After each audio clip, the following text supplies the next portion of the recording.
Last year, Americans gave real estate agents $87 billion. And for what exactly? I'm Tim, I'm a licensed real estate agent, and I'm going to say what most of us won't. You don't need us anymore. And today, I'm breaking down 5 bulletproof reasons why smart homeowners are choosing to sell their homes on their own and keep every dollar of their equity. Killer reason number 1. You get to keep tens of thousands of dollars in equity that's rightfully yours. On a typical home sale, commissions can easily run tens of thousands of dollars. And whether your house sells for $200,000 or up into the millions, there's a small fortune in real estate fees that comes straight out of your proceeds. When you sell for sale by owner, you instantly save tens of thousands that would normally go right into the lease payments of your agent's BMW. But by doing things the new way, this becomes money that stays with you and can fund whatever you want, whether it's a retirement fund, a college savings plan, or heck, I don't know, even a kitchen remodel of your next home. Think about how long it would take you to save up $30,000 just day after day. I don't know, months, maybe a year. Here, you're keeping it in one transaction simply by refusing to play by the same old tired rulebook. Killer reason number 2. Your house, your rules, your schedule. Hiring an agent isn't just hiring help. It's handing over control of what very well may be one of your most valuable assets to somebody who's also balancing a dozen other listings. Their goal, therefore, isn't necessarily always the very best price. Because of the way the system is set up, sometimes they are more focused on a fast turnover or a quicker commission than necessarily getting every penny for you.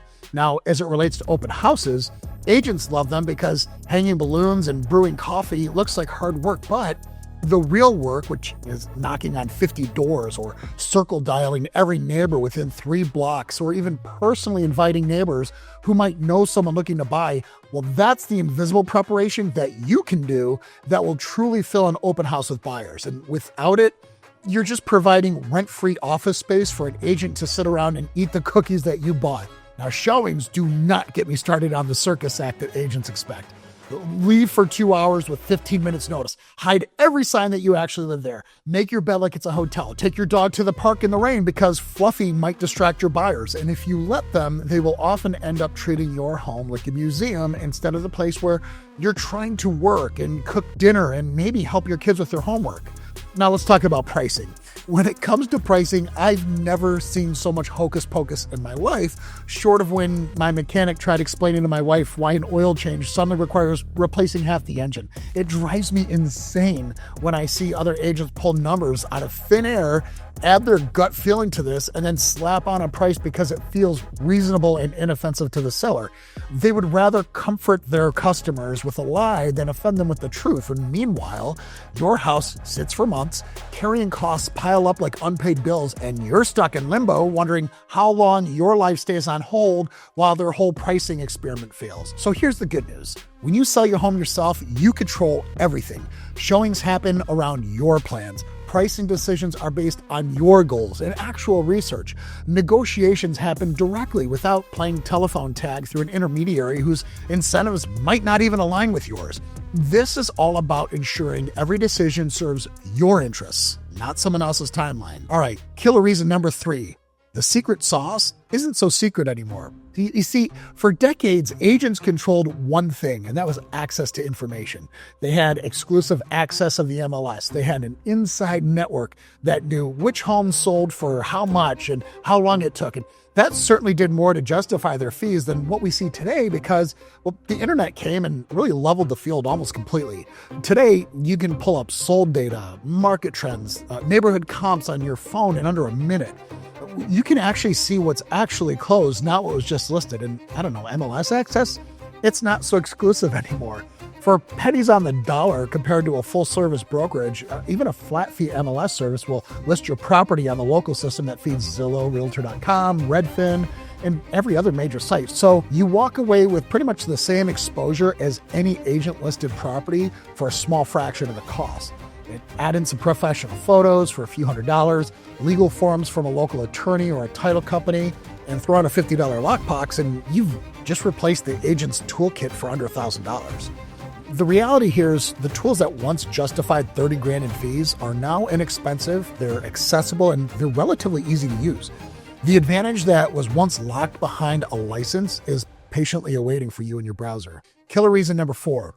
Who better to represent your house than the world's best expert on your house? Ask yourself, who actually knows your home better, you or the guy who walked through it last Tuesday with a clipboard? The traditional agent model tends to sideline the person with the deepest knowledge and the most passion about the product, which is the owner. This comes down to the age-old sales advice.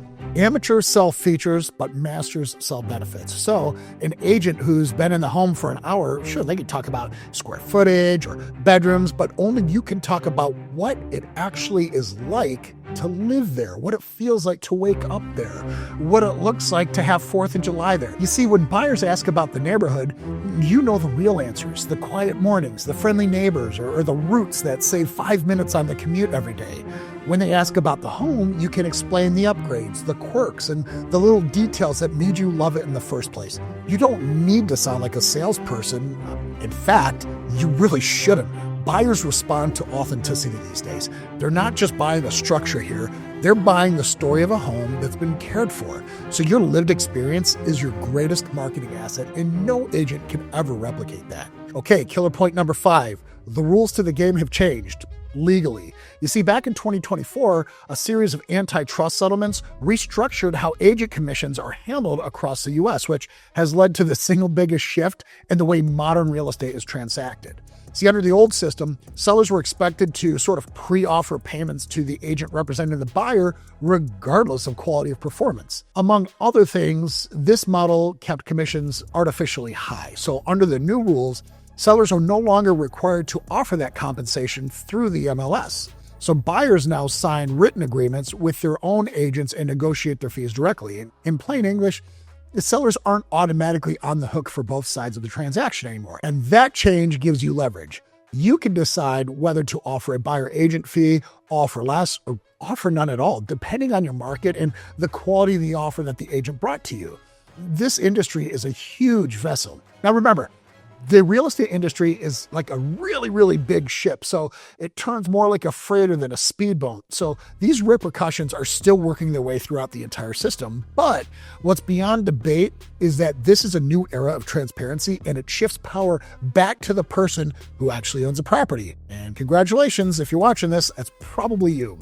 So if all of this sounds like a lot to manage, I want you to know that that's normal. Selling your home is one of the biggest transactions of your life, unless you're a Rockefeller or a Trump or whatever, in which case you're probably not watching this. But feeling cautious just means you're taking it seriously. So once you understand the steps and you use the tools that are now available, it is entirely doable, and the payoff is so worth it. So if you found this video helpful, then I want you to check out this one right here, because it's going to expose all of the tricks that other agents are going to try to play on you. And I'm going to give you the best scripts to negotiate back like a pro.